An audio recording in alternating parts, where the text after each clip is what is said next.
वाचन संकल्प रयतेचा उपक्रम अंतर्गत कुमारांचे कर्मवीर लेखक दत्ता भोसले आज पाहणार आहोत.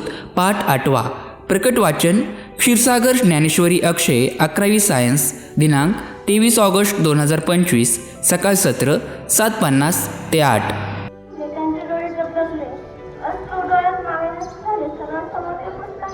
आपल्या पतीला म्हणजे भाऊरावांना त्या वाचत असताना त्यांचे अश्रू पतीच्या ताटात पडले. अश्रू पाहून त्यांना अतिशय दुःख झाले. सहज गेले ना त्यात आपल्या पत्नींना आणि पाहुण्यांसमोर आपली अशी निर्दुःखता करायला नको होती असे त्यांना वाटले. रागाने वर झाला. ते भरले ताटावरून तडकन उठले.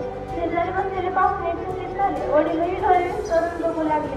भाऊरावांनी कपडे केले. घसरणारा तसंच आपला डोळे चेहरा रागाने लालबंद झाला. आता या अपमानाला उत्तर दिले पाहिजे. आता आपण काहीतरी केलंच पाहिजे असा त्यांनी निश्चय केला. तो मनोमन पक्का केला आणि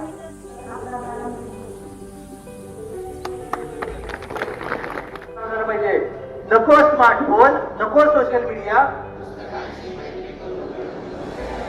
पुढच्या आवाज जरा जास्त व्हिडिओ मध्ये आला पाहिजे. नको स्मार्टफोन, नको सोशल मीडिया. पुस्तकाची मैत्री करू, लढवू नवनवी आयडिया. धन्यवाद.